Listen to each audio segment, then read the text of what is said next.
നമസ്കാരം. ശ്രീ സുഗതകുമാരി ടീച്ചറുടെ ഒരു പാട്ട് പിന്നെയും എന്ന കവിതയാണ് ഞാൻ ഇന്നിവിടെ ചൊല്ലാൻ പോകുന്നത്.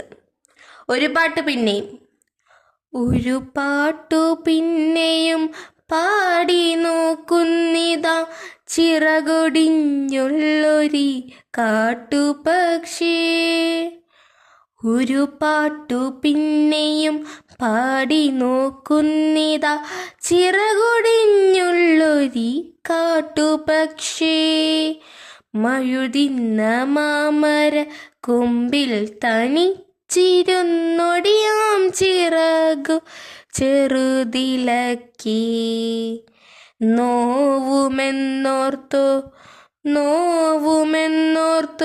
പതുക്കെയനങ്ങാതെ പാവം പണിപ്പെട്ടു പാടിടുന്നു. ഇടറുമീ ഗാനമൊന്നേറ്റു പാടാൻ ദേയില്ല, കൂട്ടിനു കിളികളില്ല. പതിവു പോൽ കൊത്തി പിരിഞ്ഞു പോയി മേച്ചൂടിലടവെച്ചുണർത്തിയ കൊച്ചുമക്കൾ. പതിവു പോൽ കൊത്തി പിരിഞ്ഞു പോയി മേച്ചൂടിലടവെച്ചുണർത്തിയ കൊച്ചുമക്കൾ. ആർക്കുമല്ലാതെ വെളിച്ചവും ഗാനവും കാറ്റും മനസ്സിൽ കുടിയിരുത്തി. വരവായോരന്തിയെ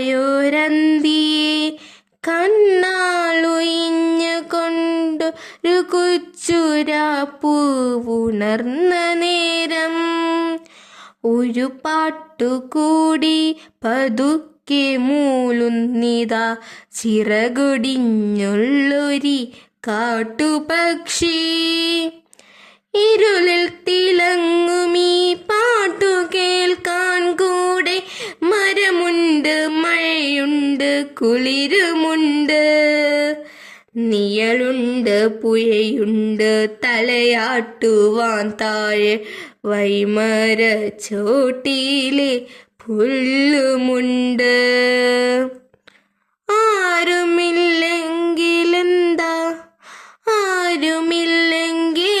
ആയിരം കൊമ്പത്ത് താരുക്കളുണ്ട്, താരങ്ങളുണ്ട്.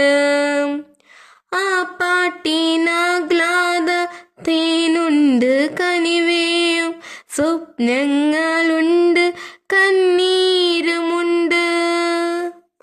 ഒരു പാട്ടു പിന്നെയും പാടവേ, ഒരു പാട്ടു പിന്നെയും പാടവേ, താൻ കൊച്ചു ചിറകിൻ്റെ നോവു മറന്നു പോകേ. ഇനിയും പറക്കില്ല എന്നതോർക്കാതെയായി വിരിവാനുള്ളാൻ പുണർന്നുകൊണ്ടേ. വെട്ടിയ കുറ്റിമേൽ ചാനിരുന്നാദ്രമായി ഒറ്റ ചിറകിൻ്റെ താളമൂടെ ഒരു പാട്ടു വീണ്ടും തെളിഞ്ഞു പാടുന്നിതാ ചിറകൊടിഞ്ഞുള്ളൊരി കാട്ടുപക്ഷി. ഒറ്റ ചിറകിൻ്റെ താളമോടെ ഒരു പാട്ടു വീണ്ടും തെളിഞ്ഞു പാടുന്നിതാ ചിറകൊടിഞ്ഞുള്ളൊരി കാട്ടുപക്ഷി. ചിറകൊടിഞ്ഞുള്ളൊരി കാട്ടുപക്ഷി.